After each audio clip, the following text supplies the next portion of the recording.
Did you know that Leonardo da Vinci's Vitruvian Man isn't just a cool drawing, but a masterpiece of science and art? Created around 1490, this famous sketch by Leonardo da Vinci is based on the work of the ancient Roman architect Vitruvius, who believed that the human body was a model of symmetry and proportion. Leonardo used the Vitruvian Man to explore the idea that the human body is a microcosm of the universe. He believed that the proportions of the human body were divinely inspired and that they mirrored the proportions of the universe itself. The drawing shows a man in two superimposed positions with his arms and legs apart, inscribed in both a circle and a square. This represents the blend of art and science during the Renaissance. So next time you see the Vitruvian Man, remember it's not just a drawing, but a symbol of the harmony between human proportions and the natural world. Hey everyone! Did you know that Leonardo da Vinci's Vitruvian Man isn't just a cool drawing, but a masterpiece of science and art? Created. Hey, Shalom. I'd like to start out by giving all glory, praise, and honor to Yahweh, Bahasham, Yahweh Shai, Bahasham, Rakakwadash. Double honors to the elders and apostles of the Great Millstone, and Shalom to the elect of Israel. This is Thamayim in Atlanta, and I want to say Salakia for having the Vitruvian, the naked Vitruvian Man up for so long, but it was necessary to go into this cover, this latest cover of The Economist. And this cover got dropped into our group by the elder Abba earlier, and it shows basically a modified Vitruvian Man.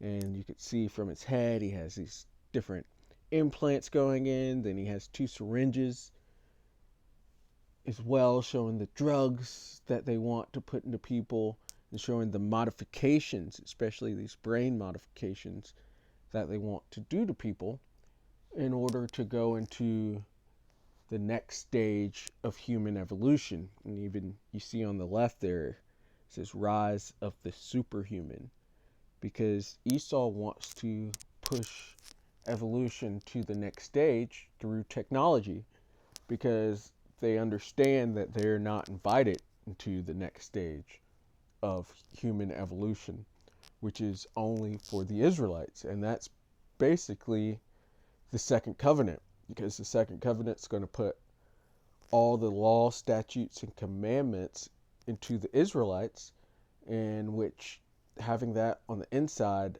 of us, and that just being our nature, that's going to make us cease from dying, because sin brings death, but keeping the law brings life. So, and we'll have no choice but to keep the law, in which that will make us immortals. And with that, we'll have spiritual powers as well. And that is something that Esau desires. But his forefather, or Esau himself, gave up his birthright, sold his birthright, and hence they're not going to be able to achieve this, but they're going to try to. And with that, with them trying to do this, they're going to get rid of a lot of the population, a major part of the population, which that's all the Heavenly Fathers will. And they're also going to try to basically track everyone with these digital micro C-hips, the MOTB, that they want to put into your body, as well as other drugs and technology that will take people into the next stage of evolution. Because it's not going to happen. And they even have super soldiers currently who aren't out there in the public's eye, but they've got these things going on in the background, as well as other technologies that they're developing for them to go into their new world that they are seeking after. But the next world is not for them. This is their world. And Esau is the end of the world, and Jacob is the beginning of it that follows. And so let's get into the scripts This is 1 Corinthians chapter 15 and verse 50. It says, "Now this I say, brethren," speaking to the Israelites, "that flesh and blood cannot inherit the kingdom of the Most High, neither doth corruption inherit incorruption." And the Edomites are corrupted. They're not going to be able to advance into the next place, into the kingdom of heaven, the kingdom of the Most High, because they're corrupt and they gave up their birthright, and they have a lot of blood to pay for the things that they've done. They're going to be done away with after that first day within the kingdom. It says, "Behold, I show you a mystery. We shall not all sleep, but we shall all be changed." And these are the new bodies that come with the second covenant. "In a moment, in the twinkling of an eye, at the last trump. For the trump shall sound, and the dead shall be raised incorruptible, and we shall be changed." This is when Yahushua comes to gather us, to collect us up right before the destruction. And during that moment, we're going to receive new bodies. And with those bodies, the law, statutes, commandments are going to be put into our inward parts. That stony heart is going to be taken away. It says, "For this corruptible, which is our flesh and our minds currently, must put on incorruption, and this mortal must put on immortality." And that is what the Edomites desire. That's why they're using their technology to try and create immortality for themselves, but it's not meant for them, because they've already destroyed the world, and they just think they can just keep on destroying the world. If that happened, if they achieved immortality, the earth would just completely die. So when this corruptible shall have put on incorruption, and this mortal shall have put on immortality, then shall be brought to pass the saying that is written, "Death is swallowed up in victory." Because there will be no more death once the second covenant takes effect, because these laws, the law, statutes, commandments bring life. And we'll have everlasting life in an everlasting kingdom. It says, "O death, where's thy sting? O grave, where is thy victory?" And that's the last victory over death. The sting of death is sin, and the strength of sin is the law. As I was saying earlier, death comes from sin, which sin is the transgression of the law. Revelation 13, because this is them in their God complex, trying to become gods, but that's not for them. They are the gods of this world, and they're in this corruptible world, but they want to be the gods throughout all of time, and that's not going to, it's just not going to work out for them. It's Revelation 13 and verse 16. "And he causeth all, both small and great, rich and poor, free and bond, to receive a mark in their right hand or in their foreheads." And so, just showing they do want to put technology in you for this technocracy that they wish to have. And with doing that, it's basically like tagging you just like cattle, and they'll be able to control you through this tag. And with that control, they will be as gods. But the Most High doesn't have that in their plans for them. It says, "And that no man might buy or sell, save he that had the mark or the name of the beast or the number of his name." And they want complete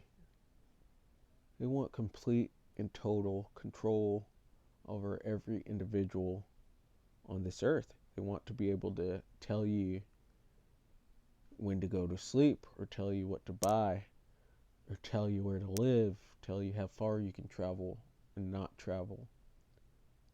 They want complete and total control, as if they are the Most High, but they are not the Most High. They're just men. The Lord's going to show them that they are men.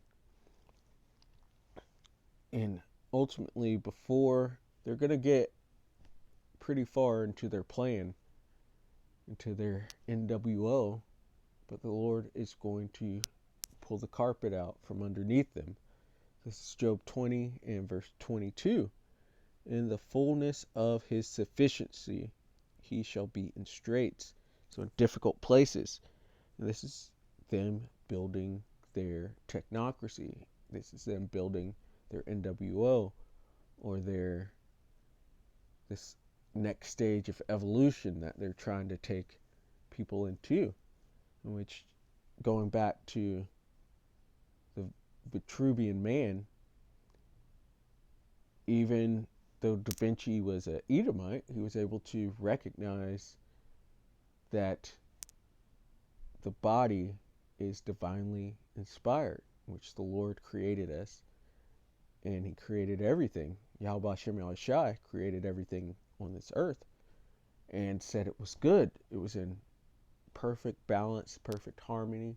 He said it was tawab, which means good.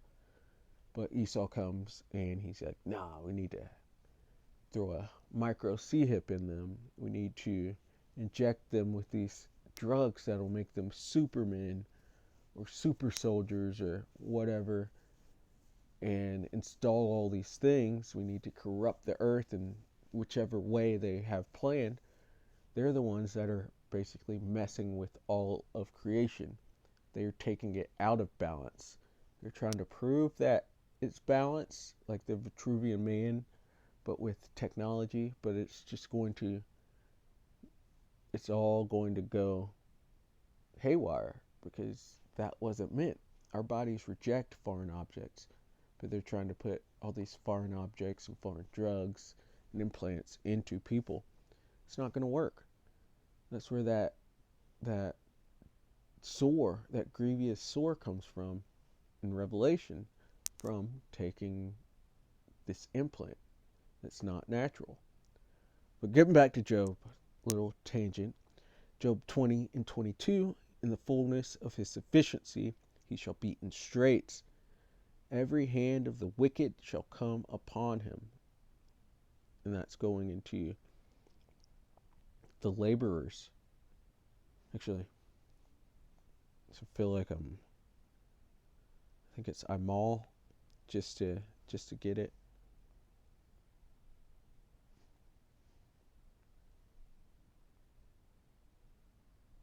Yeah, Imal, the laborers. So everyone is going to come against these people, against the elite specifically, because what they're trying to pull off is a corruption of creation, and they've cheated just about everyone on this earth, every single nation. Everybody's going to come after them in the end, before they can get their NWO completely up. Verse 23, when he is about to fill his belly, the Most High shall cast the fury of his wrath upon him, and shall rain it upon him while he is eating. They're going to get pretty close with getting their technocracy off the ground, their NWO, but the Lord's everything's going to go chaotic for them, and nothing's going to be working. None of their usual tricks and plans are going to actually work, and these ICBMs are actually going to end their world, end Esau's world, and take them out of power. And the elite are going to be in their bunkers, thinking they're going to ride this out, but the elect are going to come down and pull them out of those bunkers and slap chains on them and make them get to work right away. Cleaning up bodies will be their first job. But you see, they have these plans. They show it within their magazines. The Economist, even a Rothschild was the chairman for a while. I think Evelyn Rothschild, who was the chairman of the board for a while, and they still own a big stake in that magazine, The Economist, and they put out their plans through it. Just with using revelation of the method, where they show people what they plan to do in order to avoid karma or escape karma. But none of their plans are going to work out. They're the wicked. They get taken out of power through unrighteous dealings, injuries, and riches got by deceit. The kingdom is translated from one people to the next. And Jacob is up next, Jacob being the so-called Negroes, Latinos, and Native Americans, as well as they're scattered. That's who's going to be in joint rulership with Yahweh Ba'ashem Shai.